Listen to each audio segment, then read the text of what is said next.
കായംകുളം നഗരസഭയിൽ നിന്നും കാണാതായ സ്വർണ്ണമോതിരം സംബന്ധിച്ച് കായംകുളം പോലീസ് ഒന്നാം പ്രതിയാക്കി മുൻ നഗരസഭാ അധ്യക്ഷയ്ക്കെതിരെ എഫ്ഐആർ രജിസ്റ്റർ ചെയ്തിട്ടും അറസ്റ്റ് ചെയ്യാതെ പോലീസ് ഒത്തുകളിക്കുകയാണെന്ന് കാട്ടി യൂത്ത് കോൺഗ്രസ് സംസ്ഥാന സെക്രട്ടറി നൌഫൽ ചെമ്പകപ്പള്ളി ആഭ്യന്തരമന്ത്രി രമേശ് ചെന്നിത്തലയ്ക്ക് പരാതി സമർപ്പിച്ചു. കൂടുതൽ അന്വേഷണത്തിന് ആലപ്പുഴ ജില്ലാ പോലീസ് മേധാവിയെ ചുമതലപ്പെടുത്താമെന്ന് മന്ത്രി ഉറപ്പു നൽകിയെന്ന് നൌഫൽ ചെമ്പകപ്പള്ളി പറഞ്ഞു.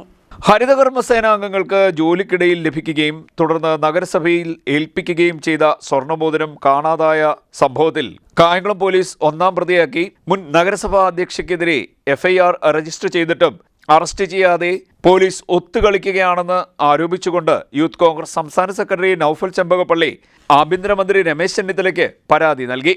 എഫ്ഐആർ രേഖകളടക്കം നൽകിയാണ് മന്ത്രിയെ സംഭവത്തെക്കുറിച്ച് ബോധ്യപ്പെടുത്തിയത്. കൂടുതൽ അന്വേഷണത്തിന്റെ ഭാഗമായി ആലപ്പുഴ ജില്ലാ പോലീസ് മേധാവിയെ ചുമതലപ്പെടുത്തുമെന്ന് മന്ത്രി ഉറപ്പു നൽകിയതായി നൌഫൽ ചെമ്പകപ്പള്ളി പറഞ്ഞു. 2023 ഡിസംബർ 22-നാണ് കേസിനാസ്പദമായ സംഭവമുണ്ടായത്. ഹരിതകർമ്മസേനാംഗങ്ങൾ മാലിന്യം ശേഖരിക്കുന്നതിനിടയിൽ കളഞ്ഞുകിട്ടിയ സ്വർണ്ണമോതിരം നഗരസഭാ അധ്യക്ഷയെ ഏൽപ്പിക്കുകയായിരുന്നു. പിന്നീട് സ്വർണ്ണമോതിരം ലോക്കറിൽ സൂക്ഷിച്ചു എന്നാണ് പറയപ്പെടുന്നത്. എന്നാൽ സ്വർണ്ണമോതിരം പിന്നെ കാണാതാകുകയായിരുന്നു. CDNet news, Kayamkulam.